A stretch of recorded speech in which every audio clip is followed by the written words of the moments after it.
We're not done with high school football on the South Plains, and joining us right now to talk about games that will be happening tonight, games that have already happened with the West Texas Friday Night Scoreboard Show. We visit with him every week during high school football season, and we're about to go into playoffs, so this will be one of our last times to visit. It's Stephen Orr with the West Texas Friday Night Scoreboard Show. Hey, Stephen. Chad, good morning. How are you today? I'm doing pretty good. How are you? Well, I'm excellent. We're into the last week of the regular season. Doesn't seem possible. But it's here. It's here and really starting to wind down the season. Some good football games to be played tonight. And if every week you ask me, okay, if you've got to pick a game you'd absolutely go see, got a must-see game. One of those happened last night down in Abilene, where the Coronado Mustangs go down to take on Abilene Cooper. What a football game. 31-31, 7 seconds left. Coronado kicks the winning field goal. How about that? It was a slugfest. It was a back and forth. Literally, as soon as one team would score, the other would answer. And it was back and forth all night long. And Coronado comes away with the win, comes away with the perfect regular season, comes away with the top seed going into the playoffs, and you've got to think Coronado's really set to have a nice little run in the playoffs. Yeah, I think they're definitely up there, and as Jody just sent to me, it's good that Coronado has a kicker. Maybe Texas Tech can, talk to him in the future. I don't know. Hey, Cliff, woohoo, right here in town. We found one. We found the kicker. I'm going to go out on a limb and say that any of your Lubbock high schools could probably help Tech out in that capacity. You think so? What we're seeing. Okay, that's good. Let's move on to tonight. A big game down in the Permian Basin tonight. 7-1 Odessa Permian taking on 8-1 Midland Lee. Ooh. A classic rivalry for years and years and years. And this one really, these two teams will go out as Division I into the playoffs. So they're playing for top seeding in the playoffs. They're playing for outright second in the district, or barring some sort of a miracle in San Angelo tonight, where Amarillo Tascosa were to upset the San Angelo Central Bobcats, actually have a share of a district championship. And that's going to be a huge game tonight with a lot of implications. San Angelo Central will come out of District 6-2A as the number one seed in the small division. Tascosa needs to have Midland beat, or they need Midland to lose to Odessa to get that set number 2 seed. Midland and Amarillo Tascosa are tied for that second playoff spot there, so that'll shake out tonight as well. But I don't think Tascosa is going to have any chance at beating San Angelo Central. Therefore, they're relying on help from Odessa. But a huge game between Permian and Lee, and that ought to be a dandy of a ball game. When we drop down into District 3-5A, this is a district that Plainview's in. Outright district championship game tonight up in Dumas as the Amarillo High Sandies at 6-0 in district take on a 6-0 Dumas Demon team. That should be an outstanding ball game. Canyon Randall defeated Amarillo Paladura last night, locked their playoff spot in. So you know that Amarillo, Dumas, and Canyon are in. Plainview is potentially the fourth team. They need to win over Canyon tonight.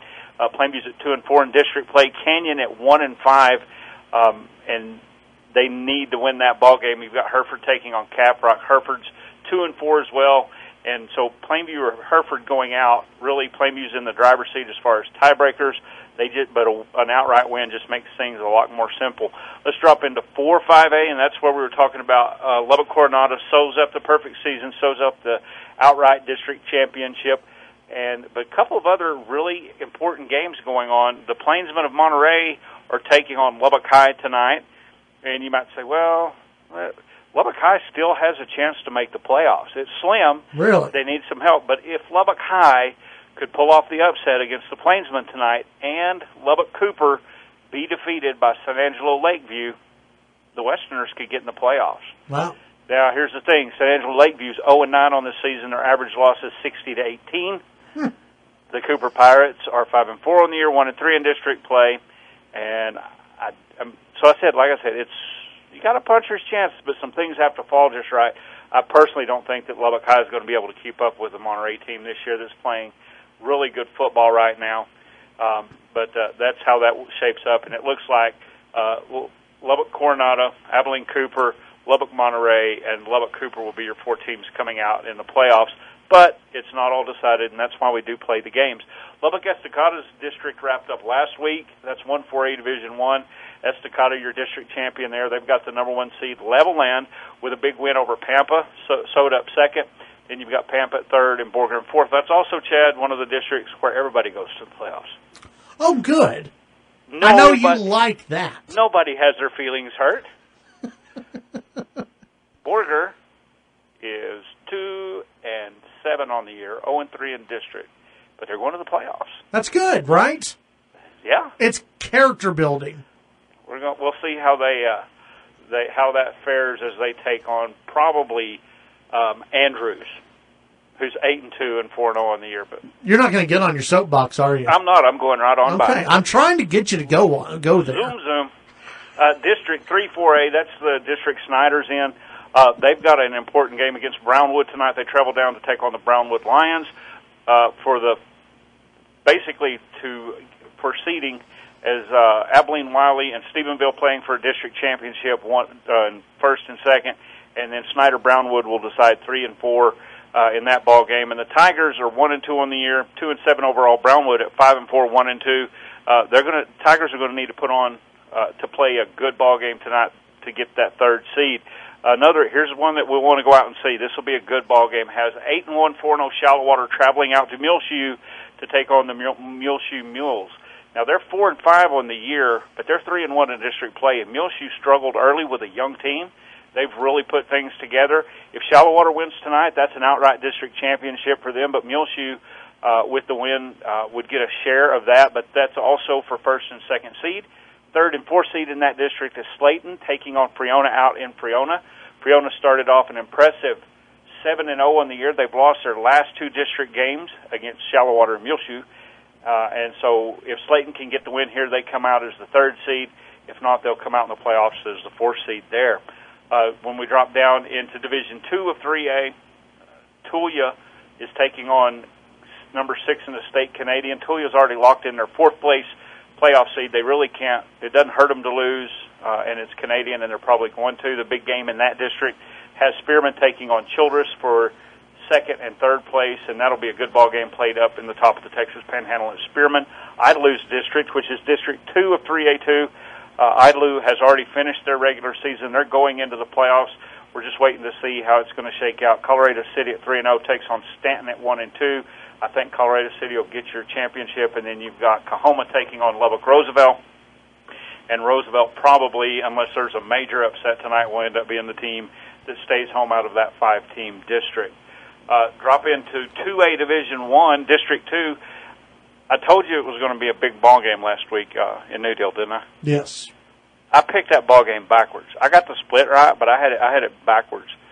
New Deal, impressive in a win over Abernathy last week, but their work is not done. They go to Sundown this week.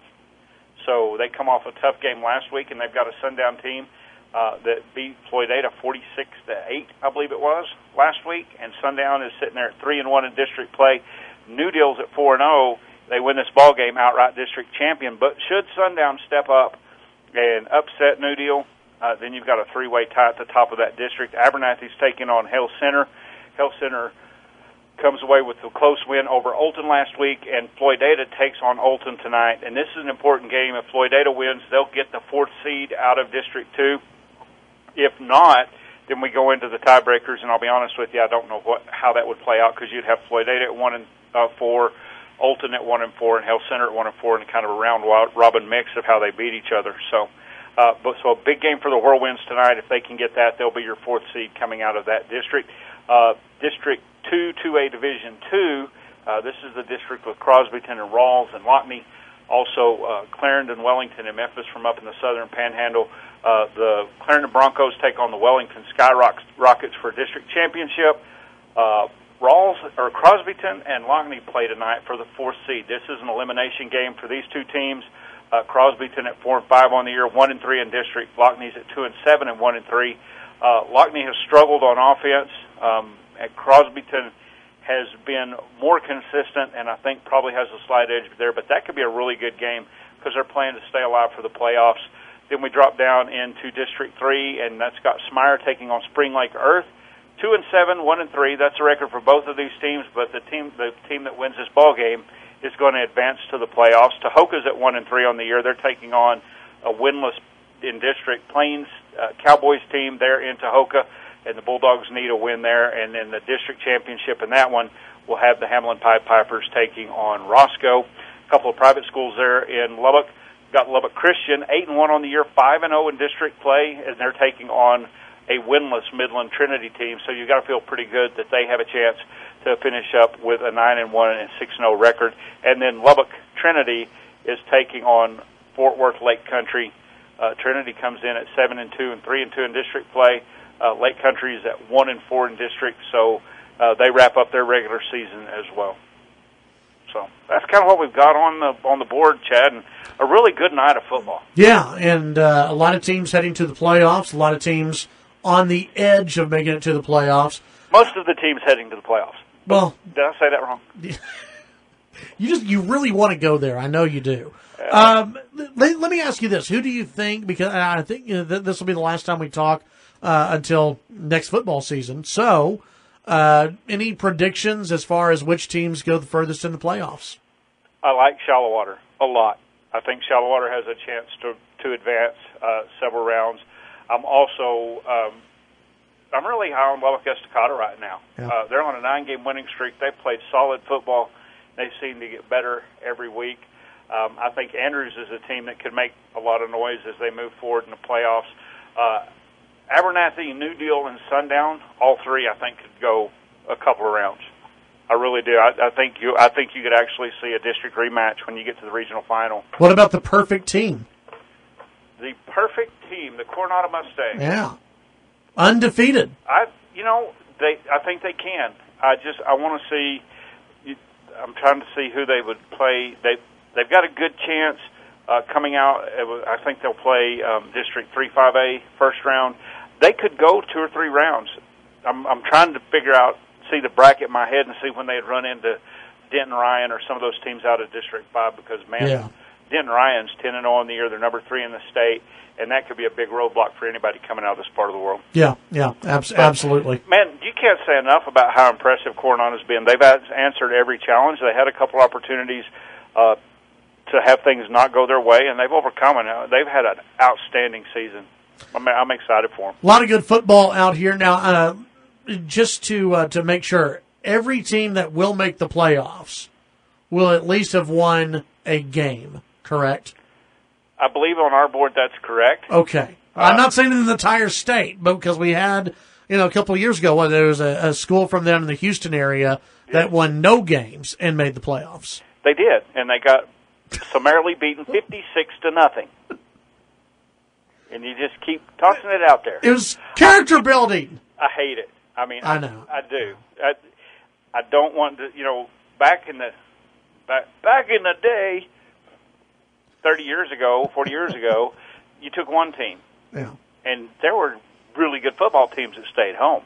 And then they took 2, and that worked for a long time. And that's what I'm an advocate of.